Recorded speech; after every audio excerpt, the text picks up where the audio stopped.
hadis yang kedua. Baik, hadis yang kedua ini berburu dengan anjing buruan dan senjata tajam sampai nanti memakan hasil tangkapannya. Ini hadis riwayat Imam Bukhari. Ya, Hadatsana Sulaiman bin Harbin.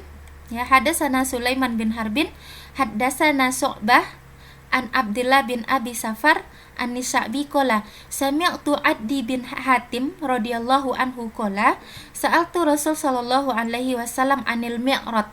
Jadi Rasulullah pernah ditanya tentang mi'rad, ya. Mi'rad itu sejenis itu yang digunakan untuk memanah. Nah, itu. Kemudian faqala idza asabta bihaddatin fakul. Pertama apa kata Rasulullah? Jika yang mengenainya itu adalah bagian yang tajam, ini anak panah ini, kemudian kita gunakan untuk menombak hewan buruan kita. Ini pertama kategorinya di sini berburu dengan senjata tajam, terlebih dahulu kita fokuskan. Anak panah jika yang mengenai hewan buruan itu adalah bagian yang tajam, bagian yang runcing, maka boleh kita makan hasil buruan kita itu. Misalkan kita memburu rusa dengan panah kita atau dengan tombak, jika yang mengenainya itu adalah bagian yang tajam, maka boleh kita makan. Nah, itu. Makanya di sini kata Rasulullah, idza asabta bihaddatin fakul. Jika yang mengenai itu adalah bagian yang tajam, oke, maka boleh kita makan. Fa idza asaba bi ardihi, ya. Namun jika yang mengenai itu adalah bagian yang tumpul, ya, fala takul. Nah, itu. Jika yang mengenai itu adalah bagian yang tumpul, fakotala, ya, bagian yang tumpul, maka kemudian dia mati, fa innahu waqidun, ya, maka hewan itu dibunuh bukan dengan senjata tajam. Jadi jika yang mengenai hewan buruan kita itu adalah binatang buruan kita itu adalah bagian yang tumpul, itu hasilnya tidak boleh kita makan, karena itu sama halnya dengan wakis. Wakis itu adalah dibunuh bukan dengan senjata tajam. Kenapa di sini tidak boleh dibunuh? Kenapa di sini tidak boleh dimakan? Ya, karena kita tidak bisa memastikan apakah dia matinya karena tombak itu, atau justru dia matinya karena kesakitan, menahan sakit. Nah, itu. Makanya tidak boleh kita makan. Makanya kategorinya di sini ketika kita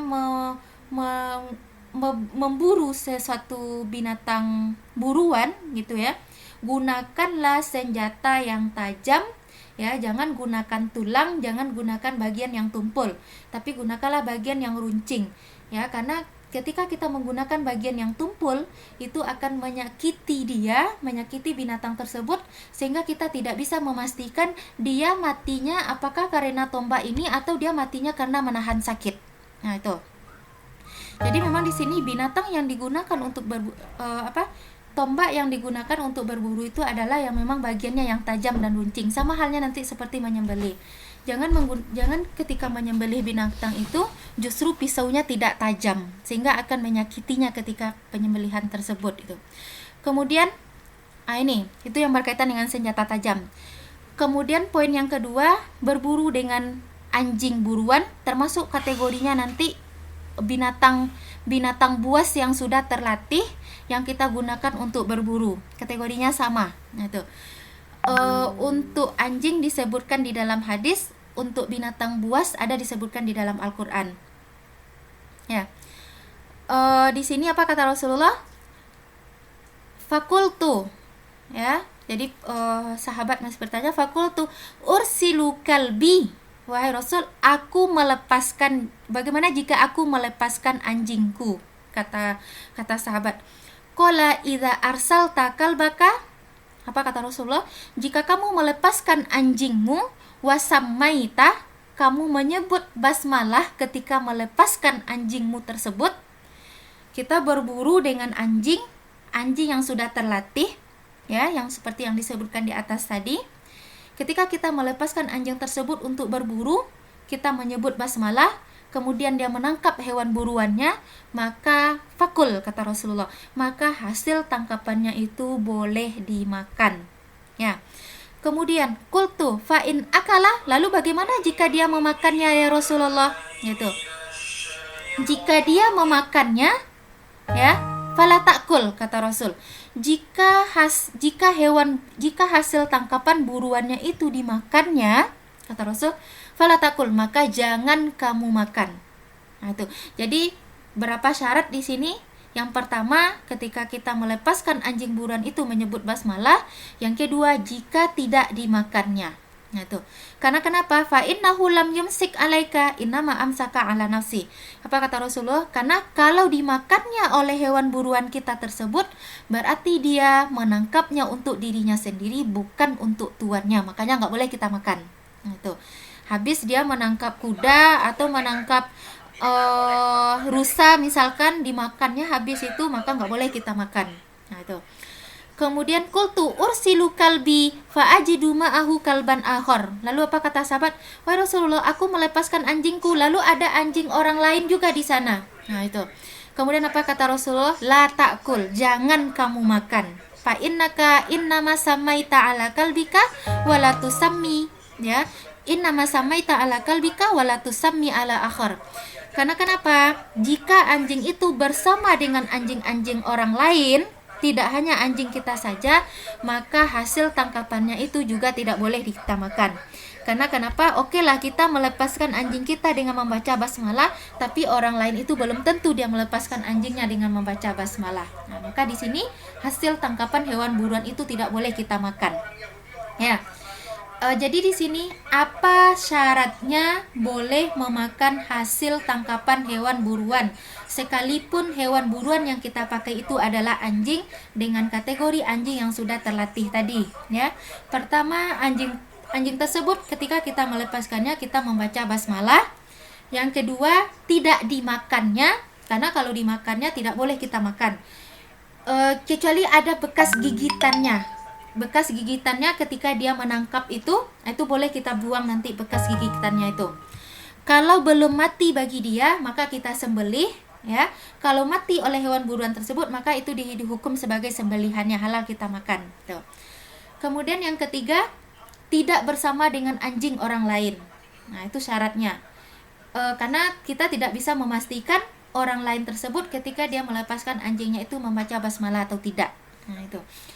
Kemudian tentu di sini hasil tangkapannya itu juga hewan yang halal untuk kita makan. Bagaimana nanti ternyata hasil tangkapannya itu babi, ya, udah pasti nggak boleh kita makan. Itu.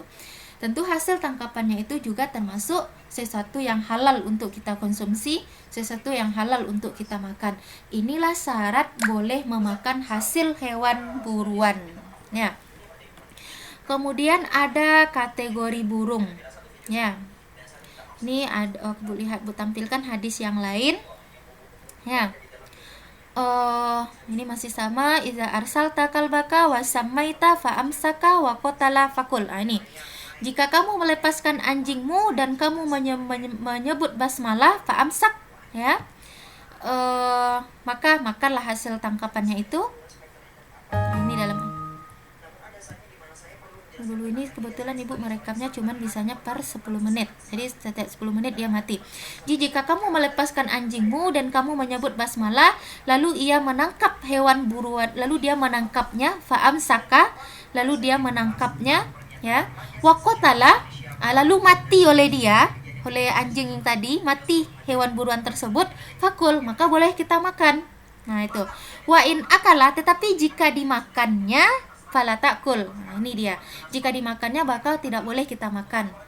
Tetapi jika dia jika dia menangkapnya kemudian membunuhnya sampai mati oleh dia, maka itu boleh kita makan. Dengan syarat di sini jika tidak dimakan. Jika tidak dimakan oleh anjing tersebut, ya, karena tentu tidak mungkin kita memakan sisa dari anjing, ya.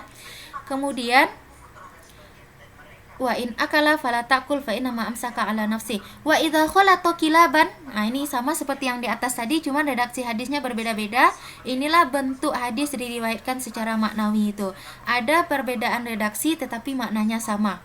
Jika dia bercampur dengan anjing yang lain, lam yuskarismullahi alaiha, yang tidak menyebut